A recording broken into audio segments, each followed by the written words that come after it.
vamos a tratar de ver algunas cosas que son centrales respecto a esta corriente, a esta figura llamada liberalismo francés, y vamos a tratar de establecer algunas diferencias con el liberalismo de corte más bien angloamericano.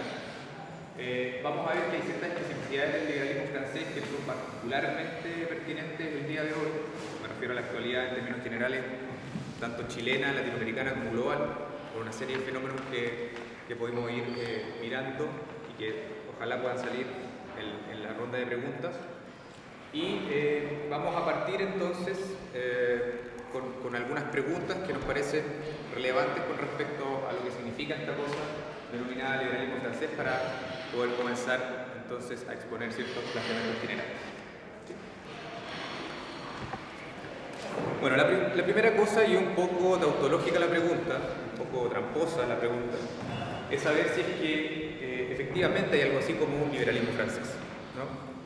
Y esto tiene que ver con si es que hay algo más que una simple correlación de gente que ha habitado un territorio y que por habitar ese territorio inmediatamente pasa a denominarse un liberalismo como inglés, francés, eventualmente norteamericano, en fin, ¿no?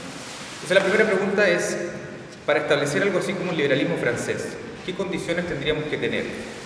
¿Qué condiciones tendríamos que más o menos nosotros respetar o más o menos entender para dar algún cierto marco, ¿no? Además, considerando que hay gente que ha escrito en épocas históricas bastante disímiles.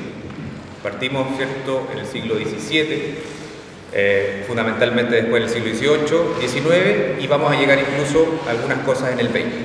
Bueno, ¿cómo establecer dentro de esos 300 años, a lo largo de esos 300 años, una suerte de lugar común, ¿no?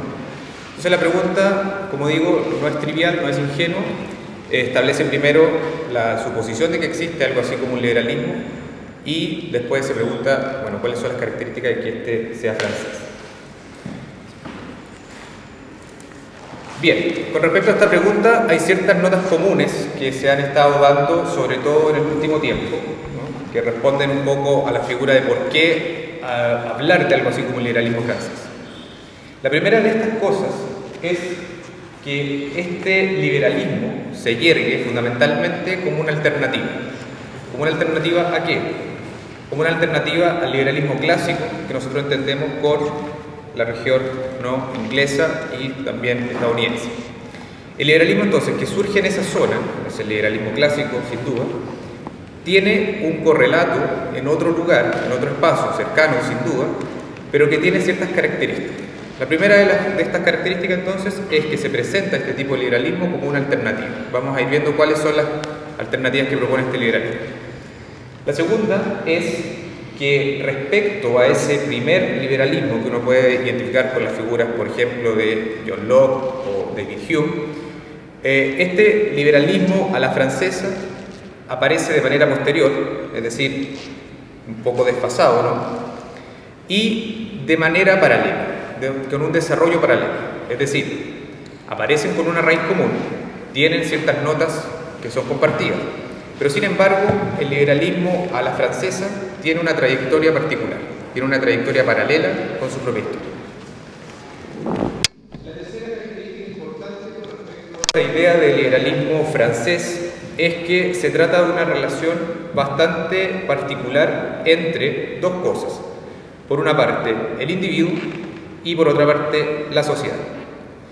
Dentro de esta relación, una cuestión que es bastante trascendental, que es básicamente lo que articula estas dos cosas, es el concepto de libertad.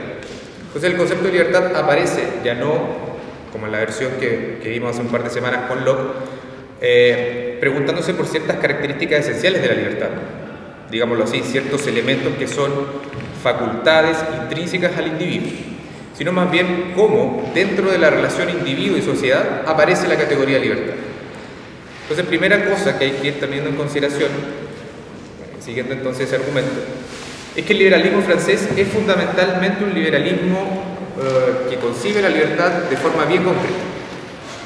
Y vamos a ver dónde se concretiza eso. Para el liberalismo francés, fundamentalmente las instituciones sociales y políticas.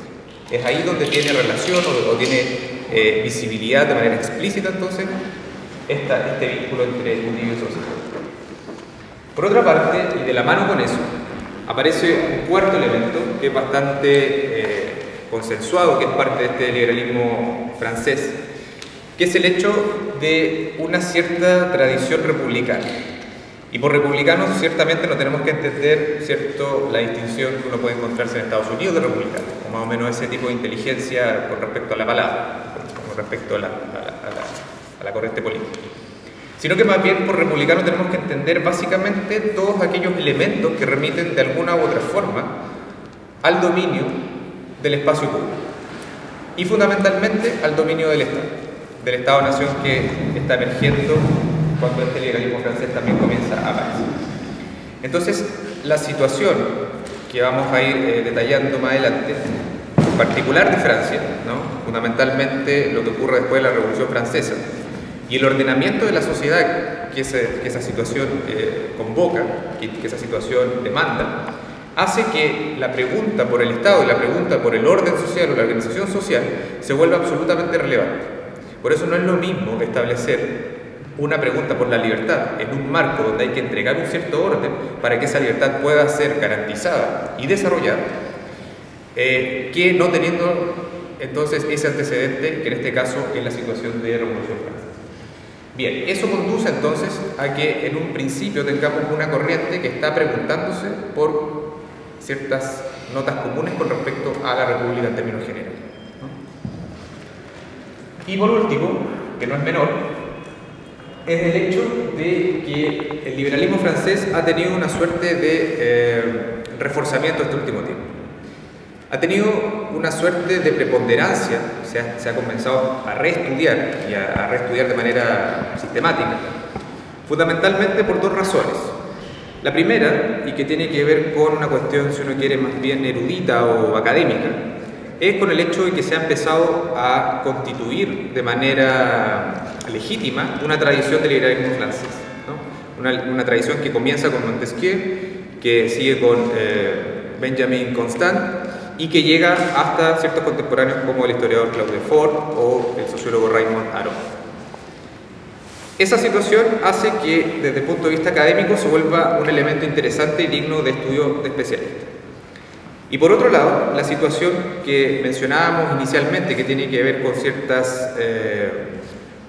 espíritu de época, digámoslo así, que tiene que ver con la nueva situación, los nuevos desafíos que se entregan al neoliberalismo y a la figura del individuo y la relación con todo el resto de lo social, hacen que la pregunta o las respuestas que se puedan encontrar dentro del liberalismo francés puedan tener ciertos rendimientos que otro tipo de corriente del liberalismo no la tiene, ¿no? Entonces, el liberalismo francés entrega ciertas luces con respecto a esta relación de individuo-sociedad que otro tipo de liberalismo no entrega.